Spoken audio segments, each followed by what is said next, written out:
80 ঊর্ধ্ব একজন বৃদ্ধ, তিনি দেশে ফিরে যেতে সাহস পেলেন। আওয়ামী লীগের অন্যান্য নেতারা যারা দেশের বাইরে আছেন তারা কেন সাহস পাচ্ছেন না, তারা কেন ফিরছেন না, আপনি কেন ফিরছেন না? বাংলাদেশের নাগরিক যখন দেখে যে একটা সরকারি দলীয় এমপি কে ওবায়দুল কাদের থাপড়াইতে পারে দিনে দুপুরে, তখন আপনাকে আমাকে গাছে ঝুলাই মাইরা ফেলবে বা আমাদেরকে দেশ ত্যাগ করতে হবে, এটা দেখে আমরা তো আশ্চর্য হচ্ছি কেন? এখন বলছে, তখন বলতে পারে নাই কেন? তখন কি আপনারা জনগণের থেকে অনেক দূরে থাকতেন? এটা ডিনারের জন্য আমন্ত্রণ জানালো সংবাদ কর্মীদের, গণমাধ্যম কর্মীদের, গেলেন, এই ছবি একটা গোয়েন্দা সংস্থায় গিয়ে চলে গেল। তারপর দিন থেকে তো আপনার রাজনীতিতে আসমানের দিকে তাকায়ও জাতির কাছে ক্ষমা চাওয়া যায়। আপনি মনে করেন যে আপনার দলের ক্ষমা চাওয়া উচিত? তখন কি এই জনমতের উপেক্ষার বিষয়টা আপনারা উপলব্ধি করতেন, নাকি এখন আসলে এসে উপলব্ধি হচ্ছে যে আওয়ামী লীগকে বাদ দিলে জনমতের উপেক্ষা, বিএনপি কে বাদ দিলে উপেক্ষা হয় না? যদি আমি জানি যে দেশে নির্বাচন করার মতো পরিস্থিতি নাই, তাহলে সেটা আমি জেনে শুনে স্বীকৃতি দিতে যাবো কেন? পূর্ববর্তী বিএনপি কে ওই সময় যখন আপনারা ছিলেন, আপনি সহ আপনার দলের নেতারা তখন খুব শক্তভাবে বলতেন যে কেন তাদের যাওয়া উচিত এবং কেন তাদের মানা উচিত। আমার নেত্রীকে প্রাণের ঝুঁকি থাকার কারণে দেশ ছেড়ে দিল্লিতে আসা লাগে, কিন্তু উনি এত বেশি জনপ্রিয় যে ওই বৈষম্য বিরোধী আন্দোলনে ছিলেন, ওনার শুধু সেলফি তুলছেন। আচ্ছা, আপনি কিভাবে দেশ ছেড়ে আসলেন? যেখানে মানুষ তার বর্জ্য ত্যাগ করে ওখানে গিয়ে লুকিয়েছিলাম। এই গল্প বলার পরে লাখো লাখো কোটি কোটি বাঙালি বিনা শর্তে কোনো চিন্তা ভাবনা ছাড়া সমবেত হবেন, সংঘবদ্ধ হবেন এবং আমাদেরকে স্লোগান দিয়া দিয়া আসিয়া দেশের মসনদে বসাইয়া দিবেন। খুব ভালো স্ট্র্যাটেজি, খুব ভালো কৌশল, আলহামদুলিল্লাহ। এরকম কৌশলের জন্য না আমরা বসেছিলাম। গোপাল ভারত এর থেকে পড়ে দিতে কথা শুনে। এখন জয় ভাইয়ের কথাটাকে যদি আমি সত্য ধরে নেই, তাহলে টিউলিপ যে আহ্বান জানালেন ডক্টর ইউনূসকে তার সাথে দেখা করার জন্য, তাহলে উনি কিভাবে দেখা করবে? আমি চিঠিটা পড়েছি, চিঠির প্রতিটা লাইনে একটা করে থাক। আপনার কাছ থেকে শুরু করতে চাই বাংলাদেশের একটি ঘটনা নিয়ে, যে সাবেক রাষ্ট্রপতি আব্দুল হামিদ, তিনি যখন দেশ ছেড়েছিলেন 1 মাস আগে চিকিৎসার উদ্দেশ্যে থাইল্যান্ডে গেলেন, অনেক আলোচনা হলো, সেই ঘটনা পড়ার পরে অনেক কিছু হয়েও গেল। তিনি 1 মাস পরে চিকিৎসা শেষে দেশে ফিরে গেলেন এবং স্বরাষ্ট্র উপদেষ্টাও বলছেন যে তাকে কেন গ্রেপ্তার করা হচ্ছে না। এমন প্রশ্ন যখন সাংবাদিকরা করেন বা তার কাছে করা হয়, তিনি বললেন যে সুনির্দিষ্ট অভিযোগ প্রমাণিত না হলে গ্রেপ্তার নয়। তিনি এই 80 ঊর্ধ্ব একজন বৃদ্ধ, তিনি দেশে ফিরে যেতে সাহস পেলেন। আওয়ামী লীগের অন্যান্য নেতারা যারা দেশের বাইরে আছেন তারা কেন সাহস পাচ্ছেন না, তারা কেন ফিরছেন না, আপনি কেন ফিরছেন না? আচ্ছা দেখেন, প্রথম কথা হলো যে he is a champion politician, কোনো সন্দেহ নাই, সাবেক রাষ্ট্রপতি জনাব আব্দুল হামিদ, এবং ওনার সাথে আমার খুবই একটা স্নেহ ঘেরা সম্পর্ক আছে। উনি আমাকে খুব স্নেহ করেন এবং আমার অনেক ভালো ভালো স্মৃতি এবং অনেক কিছু শুনেছি, জেনেছি এই দল সম্বন্ধে, বাংলাদেশের ইতিহাস সম্বন্ধে। আমি সেই জায়গা থেকে খুব কৃতজ্ঞ যে আমার একজন মানুষের সাথে পরিচয় আছে। আমার বাবার সাথেও তার সম্পর্ক অত্যন্ত সুনিবিড়, তারা বহু সংসদে একসাথে সংসদ সদস্য ছিলেন।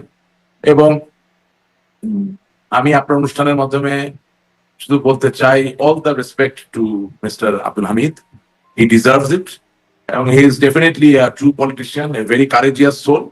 এবং আল্লাহ তাআলা, উনি 80 বছর বয়স, এই বয়সে যাতে ভালো থাকেন, সুস্থ থাকেন, এই দোয়া করি আল্লাহর কাছে। দেখেন, প্রথম কথা হচ্ছে ওনাদের জেনারেশনটা তো ব্যতিক্রমী একটা জেনারেশন, এবং রাষ্ট্রপতি আব্দুল হামিদ উনি রাজনীতিবিদ হয়ে উঠেছেন কারো আনুকূল্যে বা কারো দয়া দাক্ষিণ্যে না। যার দরুন তিনি এমন সাহস দেখাতে পারবেন, এটাই তো খুব স্বাভাবিক। এবং তার থেকেও বড় কথা হচ্ছে,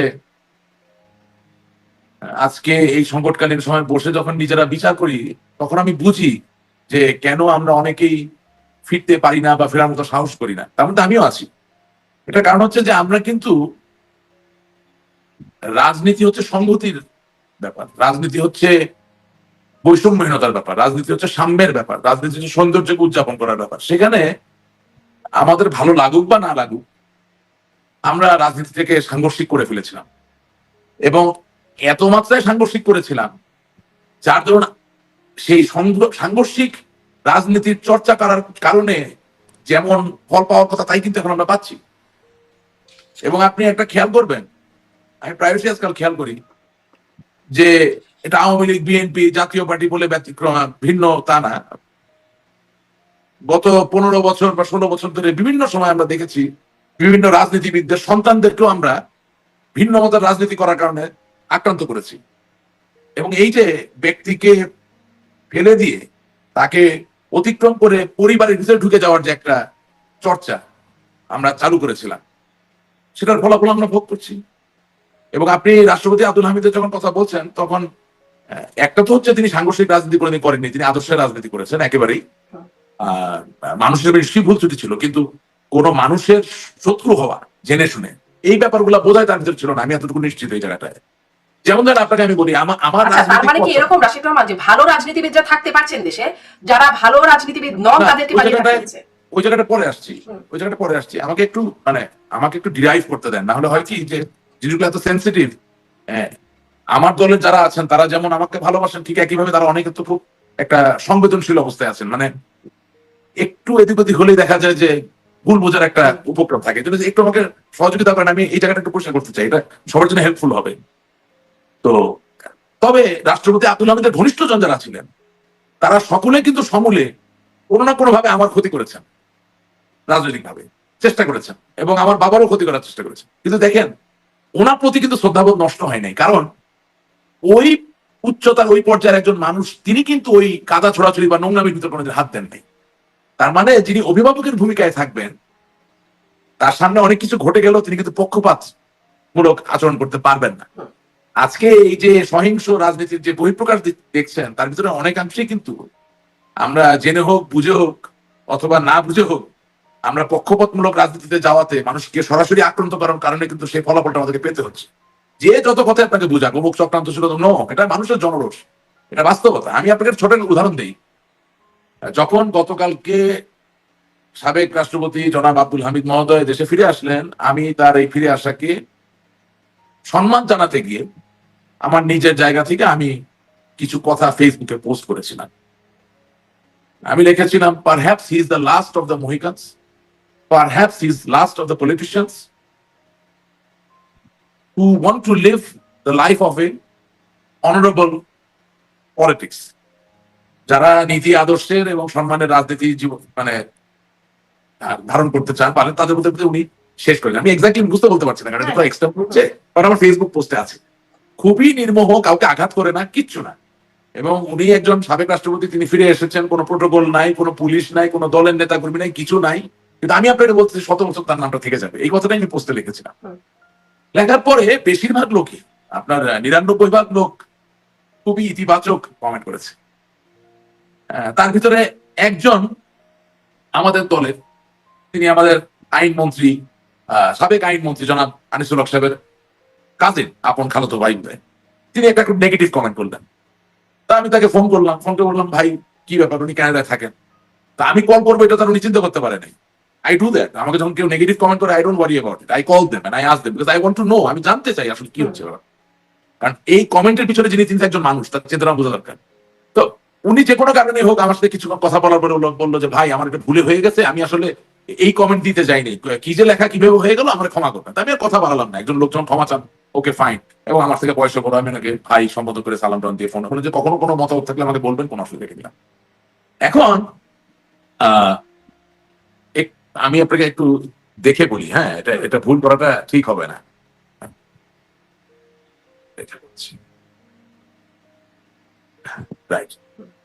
তো আরেকটা কমেন্ট, সেখানে প্রথমে বানানটা লেখা ছিল হবিবুর রহমান। আমি ঠিক হবিবুর রহমান চিনতে পারছিলাম না, যে একটা ইয়াং ছেলে মোটরসাইকেলের উপর বসে খুবই বাজে একটা কমেন্ট করেছে। তা আমি তাকে কল করলাম, কল করার পর প্রথমে ধরে নাই, পরে সে কল ব্যাক করলো, আমি ধরলাম, ধরার পরে খুবই উত্তেজিত।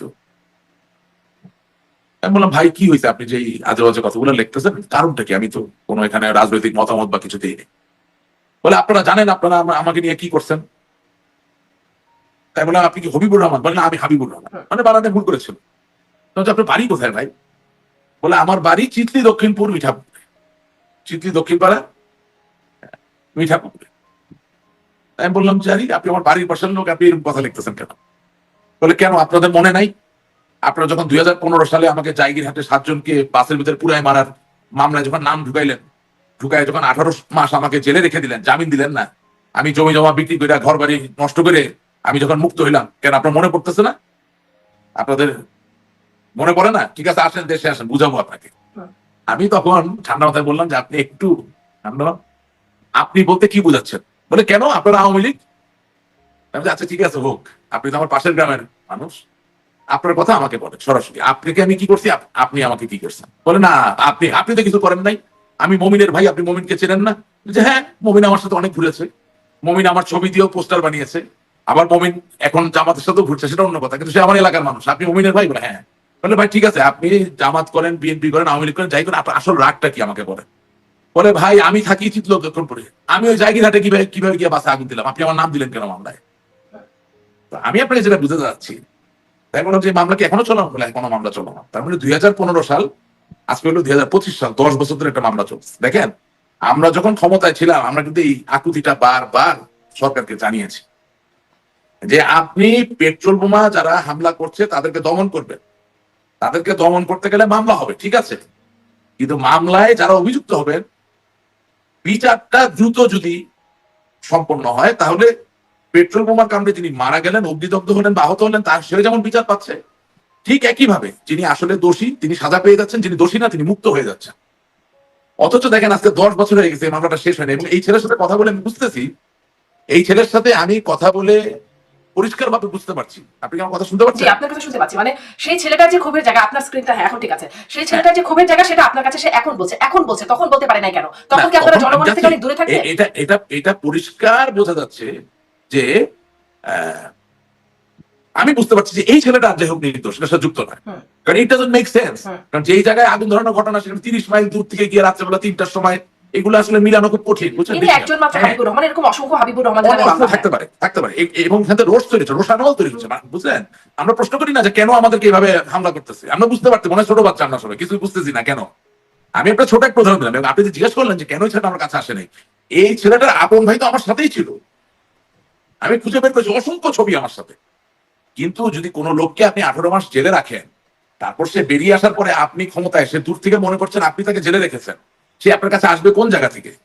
আজকে সে মনে করছে যে আপনি পড়ে গেছেন, সে উপরে আছে, সুতরাং সে এখন কমেন্ট করতে পারে, সে আপনাকে পাইলে আপনাকে আঘাত করতে পারে, সে চেষ্টা করে আপনার ঘর বাড়ি নষ্ট করতে, অনেকজন হুমকি ধামকি দিতে পারে। দিজ আর ভেরি ন্যাচারাল, খুব প্রাকৃতিক। আমি আপনাকে প্রাকৃতিক ব্যাপারটা বোঝানোর চেষ্টা করছি। আমি সেটি বলতে চাচ্ছি স্পষ্ট, কি, আপনার এই বক্তব্য হ্যাঁ, একদম স্পষ্ট। মানে আপনি দলের বিরুদ্ধে যে অভিযোগ, গতকালকে কিন্তু পত্রিকায়, আপনাদেরও ব্যক্তিগতভাবেও জনসম্পৃক্ততা সেই লেভেলের ছিল না যে একজন মানুষ না আপনাকে ছিল, রিচ করতে পারে, এমনকি আপনার ভাই, না না, মানে তার ভাই আপনার শোনেন, সাথে করে।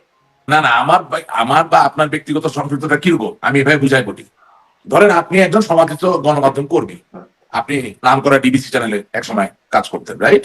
এখন অবভিয়াসলি সংবাদ সংগ্রহ করার জন্য বা বিভিন্ন প্রোগ্রামে অ্যাটেন্ড করার জন্য আপনাদের তো একটা আহ, আহ, সবুজ সংকেত পাওয়া একটা তালিকা থাকে। তার মানে অমুক ভদ্রলোক বা ভদ্র মহিলা সংসদে যেতে পারবেন, গণভবনে যেতে পারবেন, বঙ্গভবনে যেতে পারবেন, রাষ্ট্রীয় অতিথি যারা আসেন তাদের প্রোগ্রামে যেতে পারবেন। এখন যেখানে এই অবস্থা ছিল, আমি কথার কথা বলছি, ধরেন একটা উদাহরণ দিতে চাই, ধরেন তাবিত আওয়াল বা ইশরাক যারা ঢাকায় রাজনীতি করে, তারা আপনাদেরকে কোনোদিন আহ, একটা ডিনারের জন্য আমন্ত্রণ জানালো সংবাদকর্মীদের, গণমাধ্যম কর্মীদের, গেলেন, এই ছবি একটা গোয়েন্দা সংস্থায় গিয়ে চলে গেল, তারপর দিন থেকে তো আপনার গ্রিন পাস, আপনার সবুজ পাস বাদ, আপনি আর কোথাও যেতে পারবেন না। এটা যেমন আপনার জন্য সত্য ছিল, ঠিক একইভাবে আপনি জনসম্পৃক্ততার কথা যেটা বলছেন, জনসম্পৃক্ততা শুধুমাত্র আওয়ামী লীগ নিয়ে তো আওয়ামী লীগের হয় না। বঙ্গবন্ধু শেখ মুজিবুর রহমানের কাছে শুধু আওয়ামী লীগের লোক তো যেত না, বঙ্গবন্ধু শেখ মুজিবুর রহমানের কাছে সবাই যেত। এমনকি সালাউদ্দিন কাদের চৌধুরী সাহেবের বাবা ফজল কাদের চৌধুরী, যিনি পাকিস্তানের ভাইস প্রেসিডেন্ট ছিলেন, পার্লামেন্টের স্পিকার ছিলেন, হ্যাঁ, মুসলিম লীগের সভাপতি ছিলেন, তিনিও তো বঙ্গবন্ধুর বাসায় গেছেন, বঙ্গবন্ধু তার বাসায় গেছেন। তো কথা হচ্ছে যে আমি ওইটাই বলতে চাচ্ছি যে আমাদের, আমি কাউকে দোষী করছি না, আমি বলছি আমাদের আগামী দিনে এগোতে হলে সকলের কাছে আমাদের আহ্বানটা হচ্ছে সাংঘর্ষিক রাজনীতিটা যেভাবে হোক এটা বন্ধ করতে হবে। আপনি যদি সাংঘর্ষিক রাজনীতি বন্ধ না করেন, তাইলে ভাই বাংলাদেশের কোনো ভবিষ্যৎ তার মানে নাই। ওই এবং সংকটটা সবচেয়ে বড় আপনাদের কথা- মধ্যে ছিল যে গ্রিন সিগন্যালটা ছিল, যদি বাতিল হয়ে ছিল, যায় বা 100% দলীয় ছিল। পদ পদবি যদি কোনো রকম ঘাটতি না হয়। না, দলীয় পদ পদবি আপনি টিকতেই তো পারবেন না, দলীয় পদ পদবি, আরে পদ পদবি রাখেন, আচ্ছা, ও কিন্তু তো দায়িত্ব এখনকার পাবেন। এখনকার অবস্থা যদি একটু জানতে চাই, আচ্ছা, আব্দুল আমি হামিদ বলি। ফিরলেন, সাহস করে জি। ফিরলেন, তাকেও গ্রেফতার করা হতে পারতো, কারণ তাকে তিনি যখন চলে আসলেন দেশ ছেড়ে, তখন একটা যে ঘটনা ঘটে গেল, মানে না যে না, আন্দোলন এমনকি সবচেয়ে আওয়ামী বড় লীগ কথা, নিষিদ্ধ পর্যন্ত হয়ে গেল আওয়ামী লীগের কার্যক্রম, তারপরে শোনেন, তিনি ফিরে গেলেন। সবচেয়ে সবচেয়ে ভয়ঙ্কর ব্যাপারটা হচ্ছে যে রাষ্ট্রপতি আব্দুল হামিদ যখন তার চিকিৎসার জন্য দেশের বাইরে গেলেন, একটা মানুষের যখন বেঁচে থাকার প্রশ্ন আসে, তখন তো দেশে বা দেশের বাইরে এটা আপনি বিচার করতে পারবেন না, তার বেঁচে থাকাটা তার অধিকার, তাই না? কিছু কিছু জায়গায় আমরাও তো সেই অধিকার হরণ করেছি, তাই না? মানুষের বিদেশে যাওয়া বা চিকিৎসা নেওয়ার জায়গাটা, এটা মেনে নিতে হবে। উনি যখন দেশের বাইরে গেলেন, আমাদের ভিতর থেকে একটা অংশ কি শুরু করবো, যে এখান থেকে থাইল্যান্ডে গেছেন, থাইল্যান্ড থেকে দিল্লিতে যাবেন, যাওয়ার পরে সব আলাপ আলোচনা হয়ে যাবে এবং আওয়ামী লীগের সভাপতি হয়ে বা সভাপতির কাছে পারমিশন নিয়ে, অনুমতি নিয়ে তিনি আওয়ামী লীগের হাল হাতে ধরে তিনি বাংলাদেশে ফিরে আসবেন। তার মানে একজন লোক যে অসুস্থ হবেন, নির্বিঘ্নে তার চিকিৎসা করবেন, সেটারও সুযোগ নাই, মানে গুজবের কারণে আপনি আক্রান্ত। তো এখন আমি এবার বলতে চাই, আমি আজকে খোঁজ নিয়েছি, রাষ্ট্রপতি আব্দুল হামিদের পাসপোর্টটা এখনো লাল পাসপোর্ট। কারণ কি? কারণ হচ্ছে ওয়ারেন্ট অফ প্রেসিডেন্স, যেটার উপর দিয়ে বাংলাদেশের সরকারের প্রজাতন্ত্রের প্রত্যেক কর্মকর্তা কর্মচারীর সম্মানটা এবং শ্রেণীবিন্যাসটা নির্ধারিত হয়। সেখানে বাংলাদেশের 1 নম্বর পদ ধারণ করেন রাষ্ট্রপতি, 2 নম্বর পদ ধারণ করেন বর্তমান প্রধানমন্ত্রী, অথবা তার জায়গায় যদি প্রধান উপদেষ্টা হন তিনি, 3 নাম্বার পদ ধারণ করেন স্পিকার। চতুর্থ হচ্ছেন রাষ্ট্রের প্রত্যেক সাবেক রাষ্ট্রপতি, অর্থাৎ it is a perpetual official position. তিনি লাল পতাকা নিয়ে লাল পাসপোর্ট নিয়ে লাল পাসপোর্টের অধীনে যতগুলো চুক্তিতে বিনা ভিসায় দেশে গমন করা যায় প্রত্যেকটা দেশে তিনি যে কোনো সময় যেতে পারতেন। তিনি যদি সাহসী লোক না হতেন, তিনি যদি ভয়ে আক্রান্ত থাকতেন, তাহলে থাইল্যান্ড থেকে উনি ভারতে গেলে কোনো সমস্যা ছিল না। আমার ওই পোস্টে এমনও কমেন্ট এসেছে ভারত জায়গা দেয় নাই তাই উনি জান না। আরে ভাই, একটা দেশের সাবেক রাষ্ট্রপতি পৃথিবীর যে কোনো দেশে যায় পলিটিক্যাল অ্যাসাইলাম চাইলে দিয়ে দিবে। মানুষকে ছোট করা সহজ, বড় করার চেষ্টা করেন, মানুষের প্রতি কাইন্ড হন। আমার এটা হচ্ছে কথা। আমি একটু প্রশ্ন করতে চাই, আপনাদের আশঙ্কা কি? মানে যদি আমি আপনার আশঙ্কার কথাই জিজ্ঞাসা করি, যে রাষ্ট্রপতি আব্দুল হামিদকে আপনিও প্রশংসা করছেন যে তিনি সাহসী, তিনি ফিরে গেলেন, আপনার কি মনে হয় আপনি যদি ফিরে যান তাহলে কি হবে? ফিরছেন না কেন? না, আমি তো আপনাকে এর আগে আপনার অনুষ্ঠানে বলেছি, আমি যদি বুঝি যে আমি আদালতে একেবারে সুস্থ শরীরে দাঁড়াতে পারবো এবং আমি যেই আইনজীবীকে চাই, এটা তো আমার অধিকার, আমি যেই আইনজীবীকে চাই সেই আইনজীবী আমার প্রতিনিধিত্ব করতে পারবেন নির্ভয়ে নিঃসংকোচে, এবং যৌক্তিক জায়গায় আমি জামিন পাবো বা যেই সুযোগটা পাওয়ার কথা একজন দেশের নাগরিক হিসাবে, সেটা নিশ্চিত হলে আমি অবশ্যই ফিরে যাব। তবে হ্যাঁ, আপনি জানেন যে আমার 2টো বাড়ি পুড়িয়ে দেওয়া হয়েছে, সুতরাং আমার ভিতরে ধরেন ওই বাসার মধ্যে তখন যদি আমি থাকতাম তাহলে আমার কি হতো, সেটার উত্তর যদি আপনি বোঝেন তাহলে আপনি এটাও বুঝবেন কেন আমি ফিরতে পারছি না। তবে আমি ফিরতে পারছি না, আপনাকে বলতে চাইছি যে পরিবেশটা তার একা তৈরি করার ক্ষমতা আমার নাই। আজকের এই পরিবেশের জন্য আমি এককভাবে হয়তো বা দায়ী না, আমি নিজেকে নিজের অংশটুকু নিতে রাজি আছি, কিন্তু ব্যাপক অর্থে যাদের কারণে আজ এই পরিবেশটা তৈরি হয়েছে তারা যদি অনুভব না করেন যে সাংঘর্ষিক রাজনীতি থেকে বেরিয়ে আমাদেরকে আসতেই হবে, সেটা আগে পারি নাই এখন পারতে হবে অথবা আগামী দিনে পারতে হবে। কেন আপনাকে এই কথাটা বলছি? কারণ আমাকে চিরকালই আমার শৈশবকাল থেকে বিপ্লিক্যাল যে ঘটনাগুলো বা পৌরাণিক যে ঘটনাগুলো অথবা গ্রিক মিথোলজির যে ঘটনাগুলো, এগুলো সবসময় খুব আপ্লুত করে এবং তাড়িত করে। আমি এর মাঝে অনেক সত্য খুঁজে পাই, কারণ এগুলো আসলে এমনি এমনি তৈরি হয় না, এগুলো সময়ের থেকে বহুদূর হলেও কিছু সত্য ঘটনাকে কেন্দ্র করে এই গল্পগুলো তৈরি হয়েছে। এখন সত্য এবং গল্প দুটোই আছে, কিন্তু দুটোর থেকে শেখার অনেক কিছু আছে। আপনি দেখেন, যদি আমাদের প্রিয় নবী হযরত মুহাম্মদ সাল্লাল্লাহু আলাইহি ওয়াসাল্লাম মক্কা বিজয় করার পর সকলকে ক্ষমা না করতেন, তাহলে ইসলামের এই প্রসার কি কোনদিন সম্ভব হতো? তার মানে যদিও হযরত মুহাম্মদ সাল্লাল্লাহু আলাইহি ওয়াসাল্লামকে বছর পর বছর নির্যাতন করা হয়েছে, লাঞ্ছিত করা হয়েছে, তার অনুসারীদেরকে শাস্তি দেওয়া হয়েছে, অত্যাচার করা হয়েছে, কিন্তু তিনি he became larger then life. তিনি একজন ক্ষুদ্র মানুষের জীবনের থেকে বৃহৎ হয়ে তিনি ক্ষমার পথকে বেছে নিয়েছিলেন।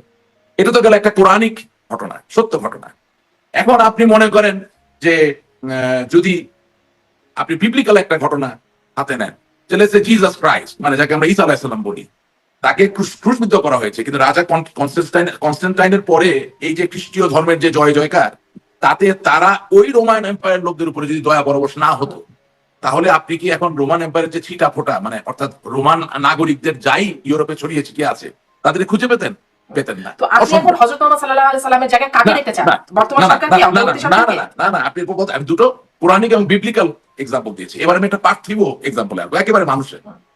নেলসন ম্যান্ডেলাকে যত বছর অন্তরীণ করে রাখা হয়েছিল, তার স্ত্রী উইনি ম্যান্ডেলাকে যেভাবে অত্যাচার করা হয়েছিল, তার অনুসারীদেরকে কৃষ্ণাঙ্গদেরকে যেভাবে অত্যাচার করা হয়েছিল, ডেসমন্ড টুটুকে যেভাবে অত্যাচার করা হয়েছিল, নির্যাতিত করা হয়েছিল, যদি ক্ষমার পথ এবং সংঘর্ষ এড়ানোর পথকে তারা বেছে না নিতে, তাহলে আজকের সাউথ আফ্রিকা কি বসবাসযোগ্য হতো? কৃষ্ণাঙ্গদের উপর অত্যাচার করার দায় প্রতিশোধ নেওয়ার ইচ্ছা নিয়ে যদি কৃষ্ণাঙ্গরা ক্ষমতায় আসতো, তাহলে কোন শ্বেতাঙ্গরে কি খুঁজে পেতেন? আর কোন শ্বেতাঙ্গ যদি খুঁজে না পেতেন, তাহলে সাউথ আফ্রিকার এই যে দৃঢ় অর্থনৈতিক যে ভিত্তি, সেটাকে আপনি খুঁজে পেতেন। আমি শুধু আপনাকে বলতে চাচ্ছি যে আমাদেরকে কোনো না কোনো পর্যায়ে যে সিদ্ধান্ত নিতে হবে যে আমরা সাংঘর্ষিক, আমরা যুদ্ধ করব, আমরা প্রতিশোধ নিব, নাকি আমরা সংহতি তৈরি করব। এখন অবশ্যই আমি তো আর একক কোনো সত্তা নই, আমি আপনার অনুষ্ঠানের মাধ্যমে বর্তমান যে পরিস্থিতি, তাতে আপনাদের প্রতিশোধ নেবার মতো খুব অবস্থা নাই, কিন্তু যারা আছেন এখন ক্ষমতায়, প্রতিশোধ নেওয়ার মতো অবস্থা আজকে নাই, আগামীকালকে হতে পারে, কিন্তু প্রশ্নটা ওটা না। প্রশ্ন হচ্ছে আপনি আদৌ কোনোদিন প্রতিশোধ দিবেন কিনা। আপনার অভিজ্ঞতা বলে বা ইতিহাস বলে আপনারা প্রতিশোধ পরায়ণ, আপনারা প্রতিশোধ পরায়ণ। এখন আপনারা কি চাইছেন যে হযরত মুহাম্মদ সাল্লাল্লাহু আলাইহি সাল্লামের সেই রোলে বর্তমান অন্তর্বর্তী সরকার মানে থাকুক এবং আপনাদেরকে সেইভাবে ক্ষমা সুন্দর দৃষ্টিতে দেখুক? না, আপনি আরো কন্টেম্পোরারি জায়গায় যাচ্ছেন না কেন? আমি আশা করি এটাকে তীর্যক ভাবে না নিয়ে সোজাসুজি ভাবে নেবেন। 1971 সালে আপনার গণহত্যার পরে, 1971 স্বাধীনতা যুদ্ধের পরে এই যে শতাধিক পাকিস্তানি কমান্ডার যারা গ্রেপ্তারকৃত অবস্থায় এবং সিপাহীরা যারা গ্রেপ্তার ভারতে চলে গেল, এই যে সিমলা চুক্তি শোনেন, তাদের কারো শেষ পর্যন্ত বিচার বা কিছু করলেন না কেন? তারা তো হত্যা করছে। কারণ হচ্ছে যে কোনো একটা জায়গায় আপনাকে কিছু অপ্রিয় বাস্তবতার মুখোমুখি হতে হয়। আমি সেটা সমর্থন করি, সেটা বলি না। আমি বলছি এগুলো চিন্তা ভাবনা করার বিষয় আছে। আপনি আমাকে যে প্রশ্ন করছেন সেটার কোনো একক উত্তর হয় না। উত্তরটা হচ্ছে আমাদেরকে এটা চিন্তা করতে হবে। তো আপনারা কি ক্ষমা আমাদেরকে চাইবেন? আপনারা যদি বলে ধরেন সেই বাস্তবতা যদি আসতে হয়, না, একটা পক্ষকে ক্ষমা তো তো আগাতে হবে। শুনে না, আপনারা তো ক্ষমা আমি চান না। শুনে না, আমি তো কম বুঝি। আমরা মনে করি ভুল ত্রুটি মানুষ করে, ভুল ত্রুটি মানুষ করে। আমার মনের ইচ্ছায় তো আর কোনো ভুল ত্রুটি নেই, হয়তো মানব কার্যক্রমে ভুল থাকতে পারে, সেখানে আমি ক্ষমা চেয়ে যদি নতুন করে শুরু করি, আমি দোষের কিছু দেখি না। কারণ আমাদের থেকে অনেক বেশি বোঝা বোঝা লোক আছে যারা মনে করে ক্ষমা চাইবো কার কাছে, কিসের কাছে, কখন। তো রাজনীতিতে তো আসলে যেমন ধরেন, আমি হাঁটতে হাঁটতে আপনার গায়ে চা পড়ে গেল বা ধাক্কা লাগলো বা আপনি ব্যথা পেলেন, আপনাকে আমি ব্যক্তিগতভাবে ক্ষমা চাইতে পারি। রাজনীতিতে তো সবসময় ব্যক্তিগত ক্ষমা চাওয়া লাগে না। রাজনীতিতে আসমানের দিকে তাকায়ও জাতির কাছে ক্ষমা চাওয়া যায়, অথবা যারা আক্রান্ত হয়েছে তাদের কাছে ক্ষমা চাওয়া যায়। এখন এদেরকে কিছু বললে তো, এদের কিছু অন্ধ অনুসারী আছে, এরা যেই ভাষায় গালিগালাজ করে, শত্রুতা শুরু করে, কোনো বাস্তবিক মানবিক কথা বলা যায় না আসলে। এবং আচ্ছা, তাহলে একটু সামারি টানেন। আপনি চাইছেন, আপনি মনে করেন যে আপনার দলের ক্ষমা চাওয়া উচিত? না, এখানে দুটো ব্যাপার আছে। একটা হচ্ছে যে ভুল সিদ্ধান্তগুলো নিয়েছি সেই ভুল সিদ্ধান্তগুলো আগামী দিনে হবে না, এটা রিএশিওর করা। এটাকে আপনি ক্ষমা বলবেন না সংশোধনী বলবেন না কি ভাষায় প্রকাশ করবেন আমি জানি না। অর্থাৎ দলের ভিতরে যারা আক্রান্ত তাদেরকে অনুভব করতে হবে যে আগামী দিনে এই ধরনের অনাচার অবিচারগুলো হবে না। এবং আপনার 15 বছর যেভাবে ভয়ের একটা সংস্কৃতি দলের ভিতরে চলেছে, কেউ কোনো কথা বললেই আপনার সাথে মতামতে না মিললে তাকে ভয় দেখানো হয়েছে, গালিগালাজ করা হয়েছে, সেটা এখনো চলমান। এটা যদি বন্ধ না করতে পারেন খুব ভালো কোনো ফলাফল হবে না। আপনার একটা বৃহৎ দল, আপনি নিজে বলছেন আওয়ামী লীগ অনেক বড় দল। এই আওয়ামী লীগে মাঝি আছে, জেলে আছে, কামার আছে, কুমার আছে, প্রভাষক আছে, অধ্যাপক আছে, বিজ্ঞানী আছে, সাবেক পুলিশ কর্মকর্তা আছেন, সেনা কর্মকর্তা আছেন। তো সবার মন কি একরকম হবে নাকি? Not at all. এবং এবং আপনি তো দিনের শেষে আপনি তো পিয়ন পালতেছেন না, আপনি তো অফিস সহকারী পালছেন না, যার সিদ্ধান্ত নেওয়ার সুযোগটা খুব অল্প। অফিস সহকারী বা পিয়নও সম্মানী জায়গা, তাকে ছোট করতে চাই না, কিন্তু তার সিদ্ধান্ত নেওয়া কোনো কাজের ব্যাপারে সুযোগটা সীমিত। আপনি সেটা করছেন না। আপনি চাচ্ছেন আইন প্রণেতা বানাতে, আপনি চাচ্ছেন সংসদ সদস্য বানাতে, যারা সংসদে গিয়ে আগামী দিনে দেশের কথা বলবেন। এখন একজন সংসদ সদস্য সম্ভাবনাময়ী ব্যক্তি যিনি হতে পারেন বা হতে চান, সবাই হবেন তা না, যার চিন্তা করার শক্তি আছে। এখন তার সাথে আপনার চিন্তায় না মিললে আপনি হয়ে যাচ্ছেন দালাল, আপনি হয়ে যাচ্ছেন গাদ্দার, আপনি হয়ে যাচ্ছেন রাজাকার, আপনি হয়ে যাচ্ছেন আলবদর। এটা যে কত বড় একটা ক্রাইসিস তৈরি করতে আপনি চিন্তা করতে পারবেন না। আলাপ আলোচনা ছাড়া তো একটা ছোট সংসারও এগোতে পারে না। সেখানে এত বড় একটা দল, সেখানে আপনি ঠিক করে দিবেন কার সাথে আলাপ করা যাবে, এর বাইরে আলাপ করা যাবে না, এটা তো হতে পারে না। বা কতটুকু আলাপ করা যাবে, এটা তো হতে আপনি পারে না। বলছেন যে সংশোধনীর সিদ্ধান্ত নেওয়ার মতো একটা সময় এখন। তো এই রকম যারা সিদ্ধান্ত নেবার মতো জায়গায় আছেন, আমরা সম্প্রতি দেখছি ওবায়দুল কাদের, তিনি বেশ সরব হয়েছেন রাজনীতিতে, বেশ কথাও বলছেন বিভিন্ন গণমাধ্যমে। তিনি দেখছিলাম আনন্দবাজার পত্রিকাকে দেওয়া ভারতীয় গণমাধ্যমে একটি সাক্ষাৎকার, তিনি বলছেন যে দেশে 45% বেশি মানুষ আওয়ামী লীগের সমর্থক। আওয়ামী লীগকে বাদ দিয়ে নির্বাচন অনুষ্ঠান, এর অর্থ সেই দেশের জনমতকে সম্পূর্ণভাবে উপেক্ষা করা। এটা হচ্ছে ওই ডক্টর মোহাম্মদ ইউনূস যে আগামী এপ্রিলে নির্বাচন, সেই প্রসঙ্গে তিনি এই কথা বলছেন যে আওয়ামী লীগকে বাদ দিয়ে নির্বাচন হচ্ছে জনমতকে উপেক্ষা। মানে এই প্রসঙ্গটা কি আপনারা যখন ক্ষমতায় ছিলেন তখন কি এই জনমতের উপেক্ষার বিষয়টা আপনারা উপলব্ধি করতেন, নাকি এখন আসলে এসে উপলব্ধি হচ্ছে যে আওয়ামী লীগকে বাদ দিলে না, জনমতের উপেক্ষা, বিএনপি কে বাদ দিলে উপেক্ষা হয় না? না, এই প্রশ্ন তো ওনাকে করতে হবে। আনফরচুনেটলি এই প্রশ্ন ওনাকে কেউ করছেন না, এটা করার সাহস কারো নাই। আশা করি করবো। আপনি হয়তো বা করবেন, আমি যদি গণমাধ্যম কর্মী হতো অবশ্যই আমি ওনাকে জিজ্ঞেস করতাম। আর তার থেকেও বড় কথা হচ্ছে যে আমি ওনার একটা বক্তব্য, উনি রোহিঙ্গাদেরকে দেখতে গিয়েছিলেন, ওনার একটা বক্তব্য আমার কোনো লেখা ছাড়া, আমি কিছু লিখিনি, শুধু একটা ভিডিও আমি আমার ফেসবুকে পোস্ট করেছিলাম ওনার বক্তব্য। ওখানে আমার কোনো মতামত কিচ্ছু, কোনো ইঙ্গিত কিছু নাই। আপনি এখন গেলে দেখতে পারবেন যে পরিমাণ গালি। বরঞ্চ আমি ওখানে লিখেছি যে উনি এমন কি বলেছেন যে আপনি তাকে গালি দিচ্ছেন। আপনি কমেন্ট গুলো দেখবেন, খুব ইন্টারেস্টিং। এখন হি is the general secretary of Bangladesh Awami League, definitely সাধারণ সম্পাদক হিসাবে ওনার দায়িত্ব আছে, ওনার ক্ষমতাও আছে, কিন্তু আমি তো একজন আওয়ামী লীগের কর্মী। এখন আমার দলের সাধারণ সম্পাদককে যদি 100টা লোক গালি দেয়, 100টা লোক গালি দিচ্ছে, এটা বলার অধিকার আমার নাই, সেটা তো হতে পারে না।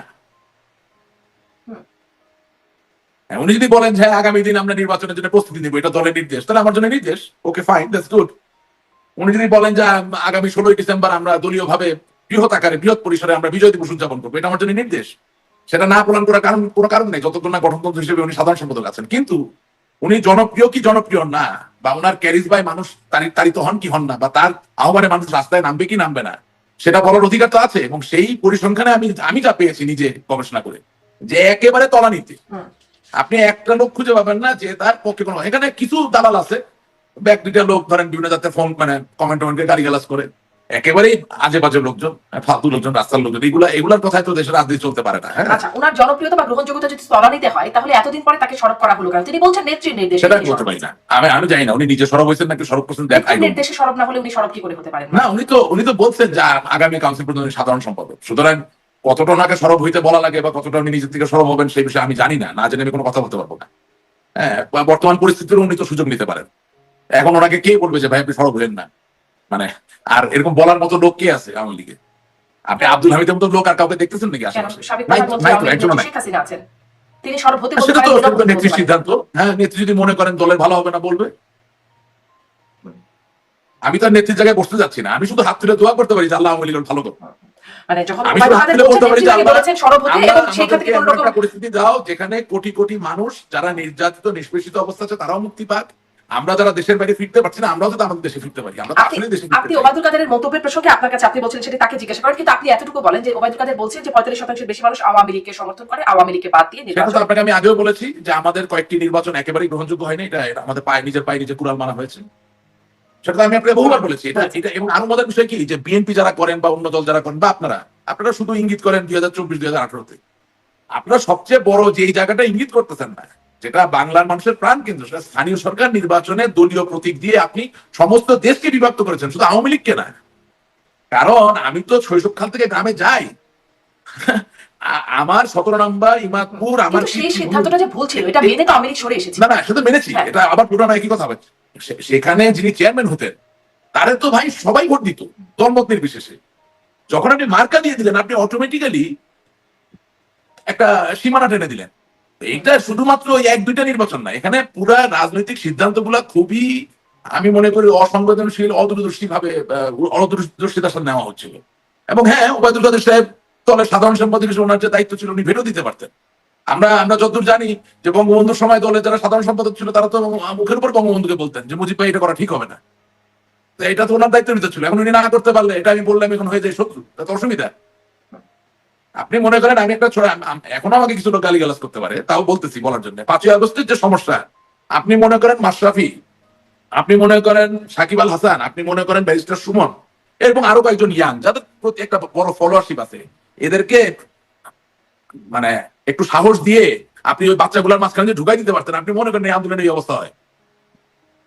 তারা যদি এই বাচ্চাগুলোকে জড়াই ধরে বলতো যে আসো একটু ভাই গণভবনে বসে কথা বলি, একটু জননেত্রী শেখ হাসিনার সাথে কথা বলি, সব আপনি মনে করেন এই জায়গায় পৌঁছায়? ইম্পসিবল, হতে পারে না, এটা আমি বিশ্বাস করি না।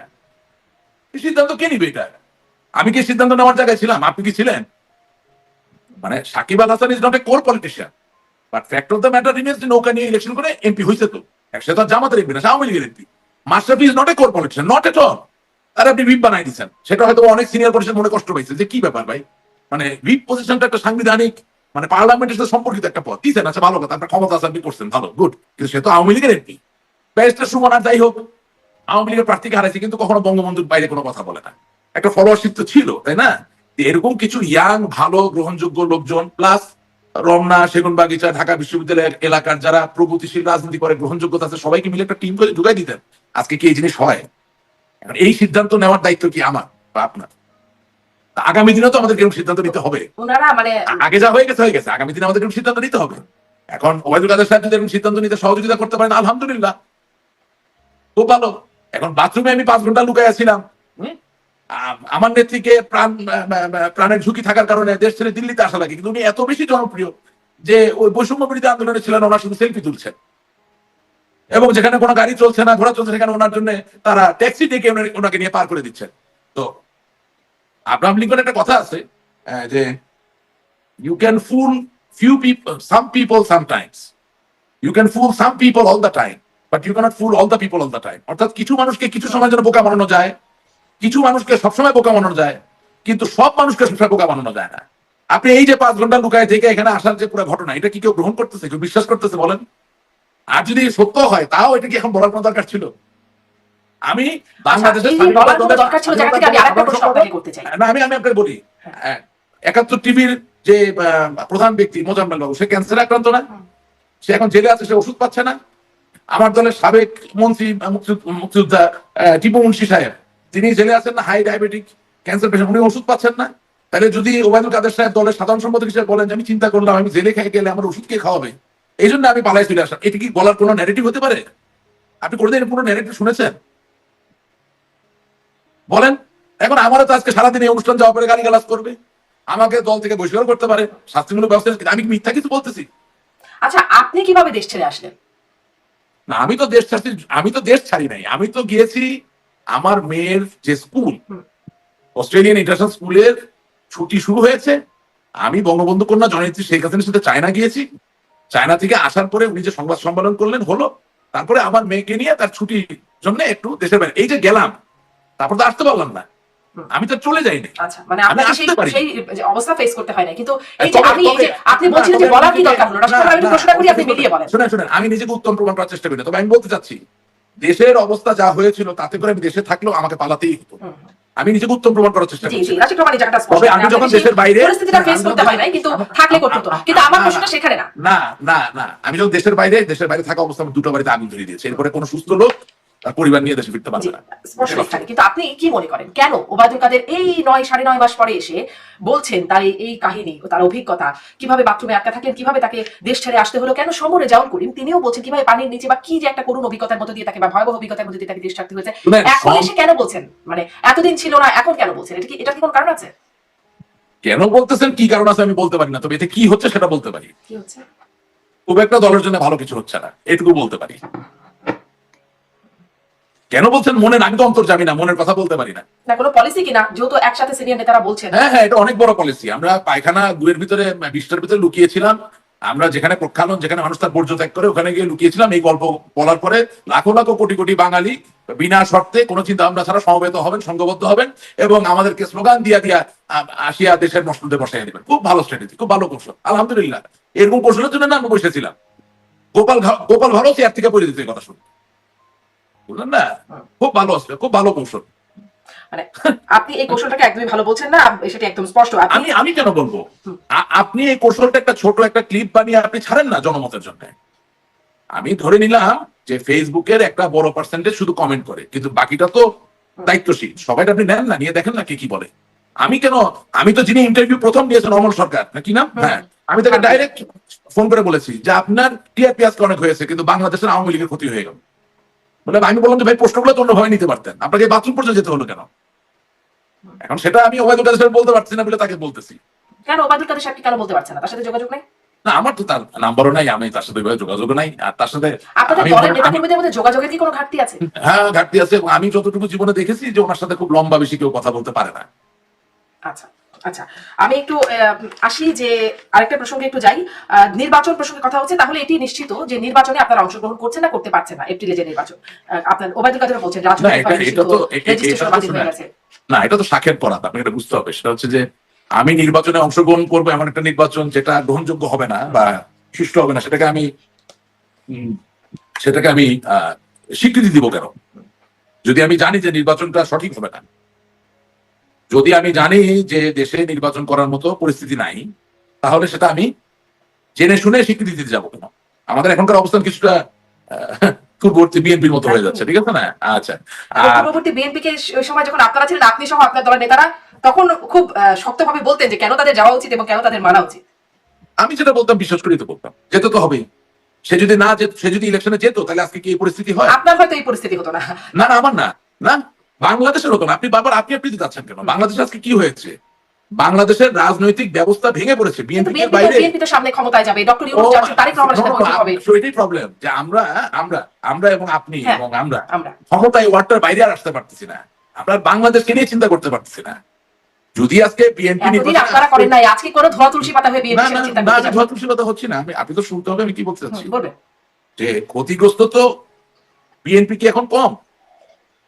এই যে 15 বছর তার না খাওয়া না পাওয়া মামলায় জর্জরিত কর্মী বাহিনী, তাকে কি বিএনপি নিয়ন্ত্রণ করতে পারছে? আপনি আনেন না জনাব তারেক জিয়া সাহেবকে ইন্টারভিউতে, বা মির্জা ফখরুল ইসলাম আলমগীর সাহেবকে আনেন, আইনে একটা কোরআন শরীফ হাতে দেন, সহজ সমাধান দিব আপনাকে। জিজ্ঞাসা করেন যে আপনি কি আসলে 100% আপনার কর্মী নিয়ন্ত্রণ করতে পারছেন?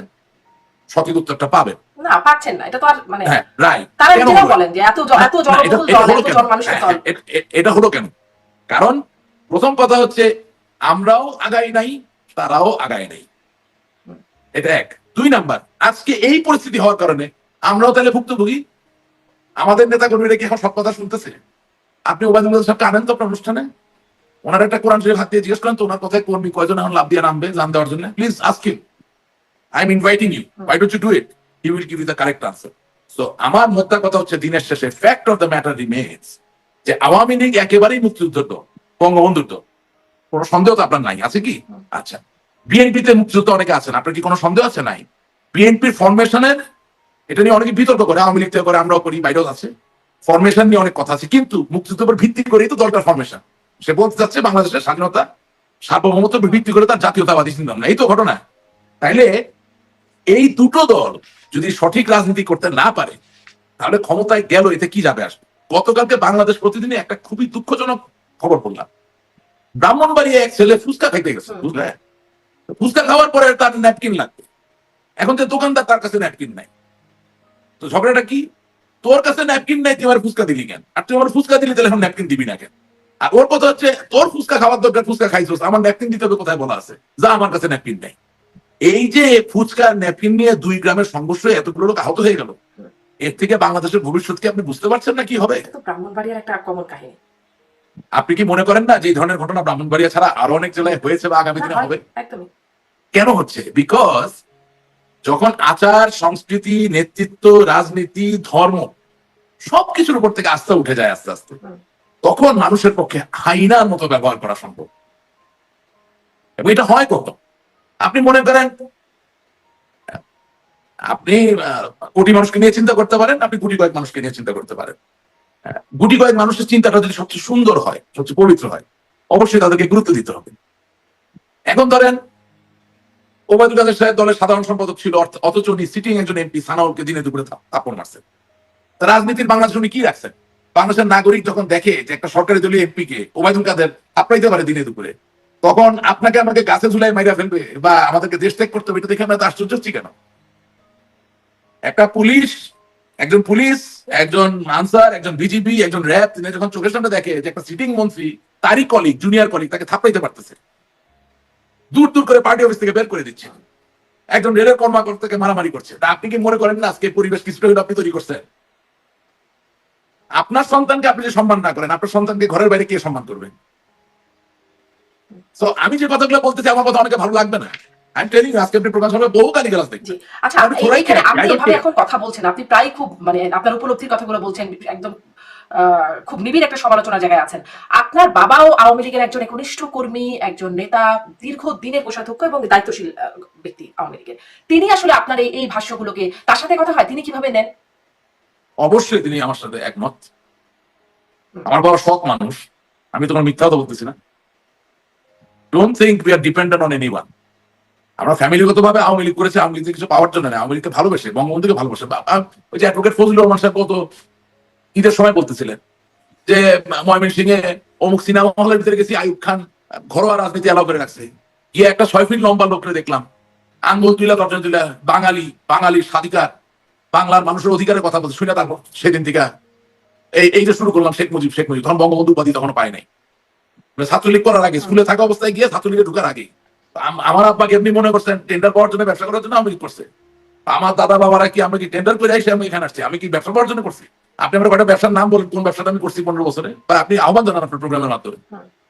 একটা অভিযোগ আছে, দুর্নীতির অভিযোগ, যে আপনি সাকিব আল হাসানকে ব্যবসায় লাগিয়েছেন, সেখানে মানে নাম সর্বস্ব ব্যবসা, তার মাধ্যমে মানুষের টাকা আত্মসাৎ করেছেন, এরকম অভিযোগ আপনার নামে তো আছে।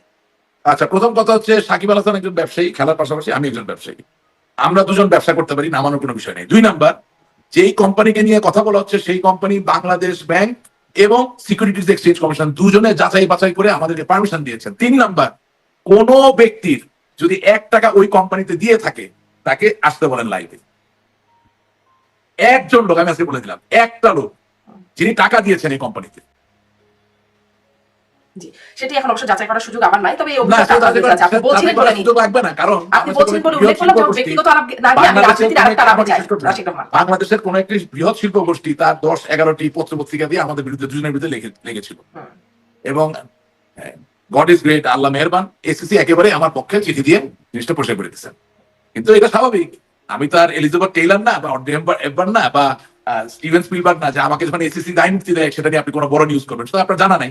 কিন্তু আমি শুধু আপনার অনুষ্ঠান হবে শুধু হ্যাঁ, আপনি দেখেছেন তো? হ্যাঁ, একেবারে করে এসিসি চিঠি দিয়ে আমাকে দায় মুক্তি দিয়ে দিয়েছে। এবং আমি আপনার অনুষ্ঠান বলে দিচ্ছি, সারা বাংলাদেশে এবং সারা পৃথিবীতে একজন বাঙালি ভাই পাবো যিনি আমাদের ওই কোম্পানিতে টাকা দিয়েছেন।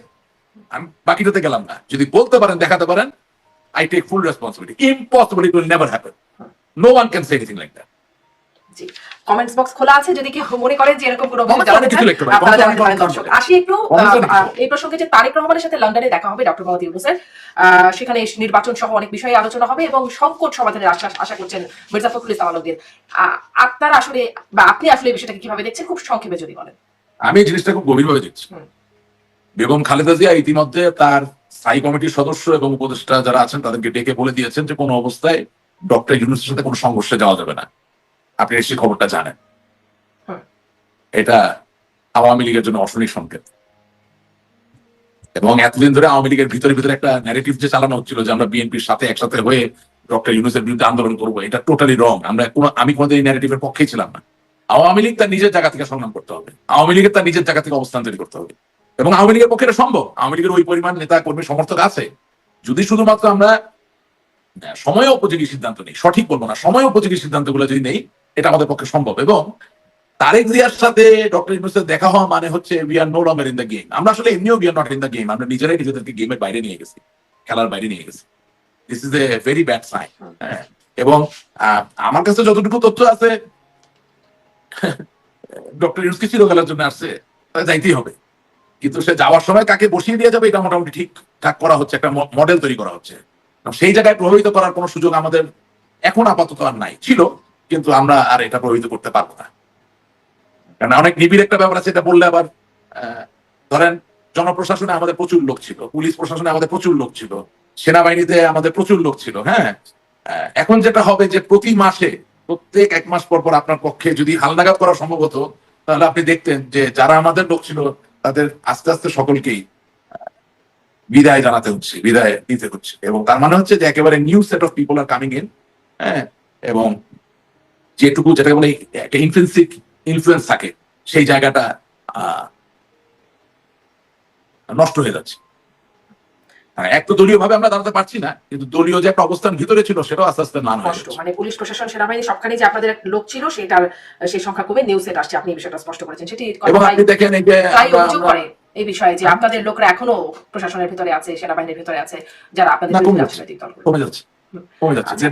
আচ্ছা, আপনি দেখছেন তারেক রহমানের সাথে বৈঠকে একটা অশনির সংকেত। এখানে আমরা দেখছি যে তারেক রহমানের সাথে বৈঠক হলেও টিউলিপ সিদ্দিক, যিনি আপনাদের নেত্রীর ভাগ্নি, ব্রিটিশ এমপি, তিনি সাক্ষাৎ চেয়েছেন ডক্টর মোহাম্মদ ইউনূসের এবং চিঠি দিয়েছেন সাক্ষাৎ চেয়ে।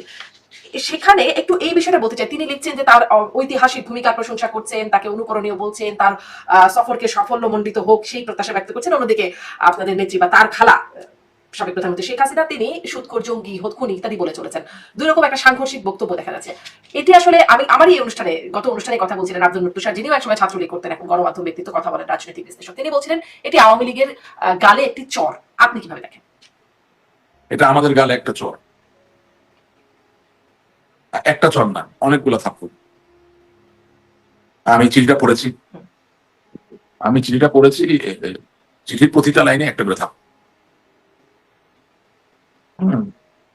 প্রথম, আসলে এমন সব জিনিসের অবতারণা করেন, এগুলো অন্যদেরকে জিজ্ঞেস করলে তো পারেন, আমাকে জিজ্ঞেস করেন কেন? একদিকে আমরা যুক্তরাজ্য আওয়ামী লীগ, ডক্টর ইউনূস যাতে লন্ডনে প্রতিবাদের সম্মুখীন হন, বিতাড়িত হন, আমাদের লক্ষ্য তো তাকে বিতাড়িত করা, প্রতিবাদ করা, শুধু বিতাড়িত করা। সেখানে যদি এখন ধরেন এই ধরনের চিঠিতে চা খাওয়া বা মধ্যাহ্ন ভোজের একটা নিমন্ত্রণ যায়, এটা তো কমপ্লিমেন্ট করে না ওই ঘটনাকে। আর 2 নাম্বার হচ্ছে যে ব্রিটিশ প্রধানমন্ত্রীর সাথে দেখা করার আগেই যদি ব্রিটেনের একজন সংসদ সদস্য, যিনি একজন মন্ত্রী ছিলেন, তিনি যদি আমন্ত্রণ জানিয়ে ফেলেন, তাহলে তো স্বীকৃতি দেওয়ার আর কিছু বাকি থাকে না, কারণ সেই মন্ত্রী তো সরকার দলের মন্ত্রীই ছিলেন। এটা কেমন হলো? আপনি নিশ্চয়ই খেয়াল করেছেন স্বীকৃতি দেওয়ার বিষয়ে উনি কিন্তু লিখছেন dear doctor Muhammad Yunus, dear professor Yunus.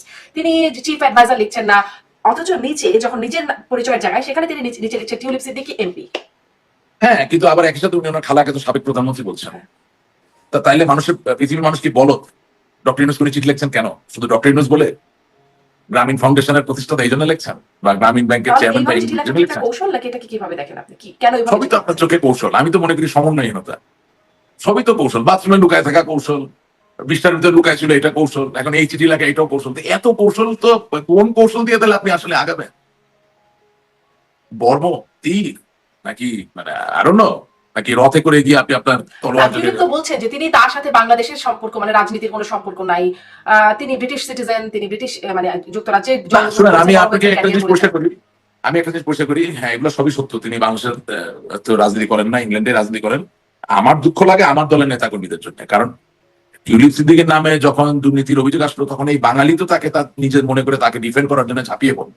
সেটা সাইবার স্পেস বলেন, সেটা ফেসবুক বলেন, সেটা সামাজিক যোগাযোগের মাধ্যম, অথবা লন্ডনের পথে প্রান্তরে বলুন, তারা কিন্তু টিউলিপ সিদ্দিকের জন্য প্রতিবাদ করবে। এখন এই প্রতিবাদ করার পরে যে টিউলিপ সিদ্দিকি বলেন যে না আমি ওদের কেউ না, ওদের সাথে নাই, তাহলে ওরা একবার একটা থাপ্পড় খেলো, এটা গেল এক। দুই নম্বর হচ্ছে যে টিউলিপ সিদ্দিকে সমর্থন করে তো এখনো ওই বাঙালি কুল আওয়ামী মনা যারা, তারা এখনো কিন্তু কাজ করছে, তার নির্বাচনেও তারা কাজ করছে দিন রাত। এই আমার আমার কাছে মনে হয় যে এটা নিয়ে আমি বেশি কথা বললে হয় কি, খামাকা লাভ কি বলেন এই শত্রুগুলা বানাইয়া? সত্য কথা তো মূল্য চরম দিতে হয়, বুঝছেন না? মানে যাদের যা বুঝা তারা সবই বুঝতেছে। হ্যাঁ, আপনি মানে একজন British MP, matter of joke, আপনি যখন বলতেছেন যে আপনার জনসেবার যে কমিটমেন্ট এবং আমার যে কমিটমেন্ট, সেখান থেকে আপনাকে প্রশংসা জানাই, তার মানে তো আপনি স্বীকার করে নিচ্ছেন যে ডক্টর ইউনূস খুব জনদরদি মানুষ, জনগণের জন্য উনি খুব ইয়ে করতেছেন। আর আপনি যে প্রশ্ন জিজ্ঞেস করেন, that's a very futile question, মানে rather a childish question. The reason being, doctor Muhammad Yunus যদি ম্যান অফ কনসিকুয়েন্স না হন, তাহলে আপনি অ্যান্টি করাপশন কমিশনের কথা হচ্ছে যদি উল্লেখ করবেন কেন?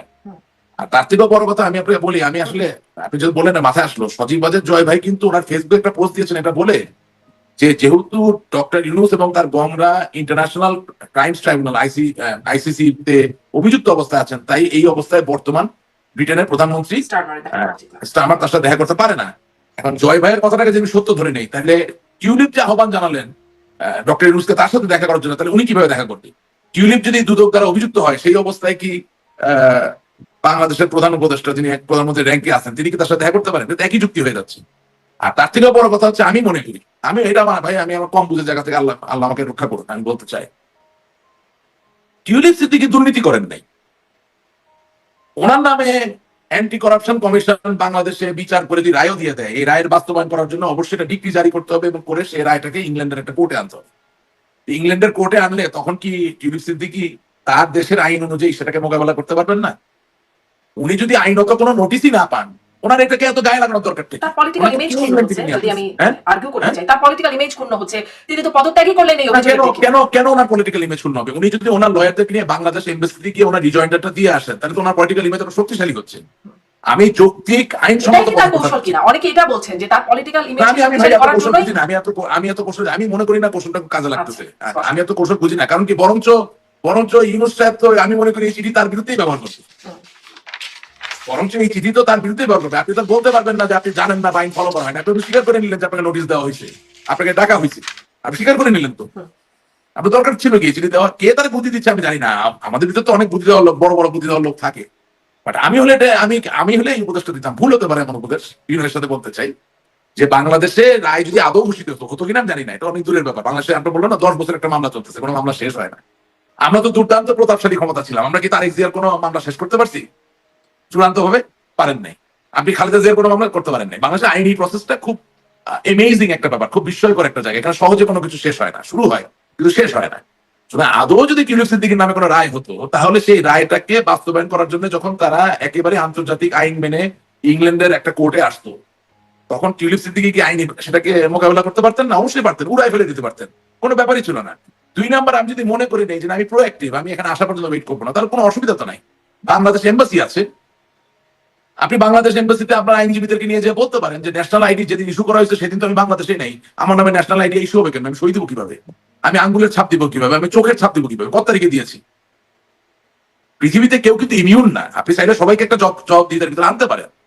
বরঞ্চ টিউলিপ সিদ্দিকের ওই জায়গা ছিল যেখানে ওই এম্বাসিকে একটা ক্রাইসিসের মধ্যে ফেলে দিতে পারতো, যে আপনি আপনার কাগজপত্রের স্বচ্ছতা নাই, আপনার কাগজপত্রের ডিউ প্রসেস ফলো করার কোনো জায়গা আপনি তৈরি করতে পারছেন না, উপস্থাপন করতে পারছেন না। ওয়েরাজ আপনি একজন ব্রিটিশ নাগরিক এবং একজন সংসদ সদস্যকে আপনি হয়রানি করছেন শুধুমাত্র রাজনীতির কারণে। আমি তো মনে করি খুব শক্ত জায়গা তৈরি করা যেত।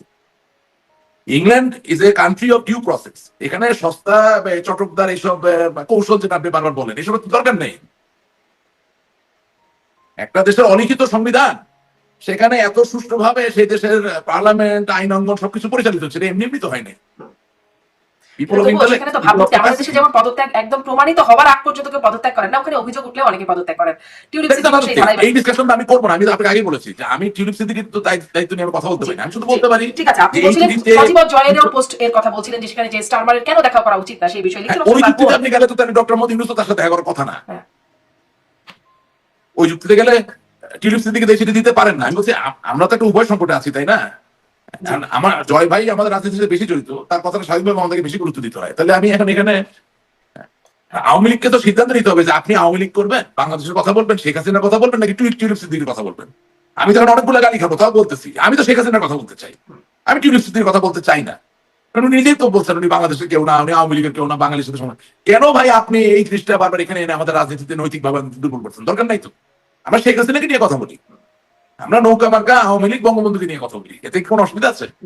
এখন এটা নিয়ে আরেকটু কথা বলি তাহলে। নৌকা মার্কা আওয়ামী লীগের রাজনীতি এখন নিষিদ্ধ হয়ে আছে, রেজিস্ট্রেশনও বাতিল হয়ে আছে। না, নিষিদ্ধটা হয়নি ঠিক মতো। কার্যক্রম নিষিদ্ধ হয়ে আছে।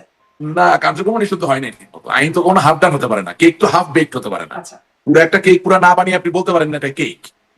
হ্যাঁ, পুরা মাংস সিদ্ধ না করে, পুরা মাংস কষাই না দিয়ে আপনি বলতে পারেন না যে আমি গরুর মাংসের কারি বানিয়েছি। হ্যাঁ, তো আপনি তো স্থানীয় সরকারের যারা নৌকার প্রতীক নিয়ে নির্বাচিত চেয়ারম্যান আছেন তাদেরকে একেবারে তাদের পদে রেখে আপনি আবার এখানে একটা আইন করছেন, এটা তো হচ্ছে না। নৌকা মার্কা তো কর্মক্ষম অবস্থায় আছে, আরপিওতে বলা আছে যে আমি মার্কাকে স্বীকৃতি দিলাম। তার মানে this chairman is a political chairman. তো আপনি পলিটিক্যাল চেয়ারম্যান পুরো দেশে 4000-এর উপরে বিরাজমান, এখানে আপনি বলতেছেন আপনি নৌকাকে অবশ্যই না, আইনও বানাইতে জানে না। কোনো নিষিদ্ধ হয়নি। কিসের নিষিদ্ধ হয়েছে?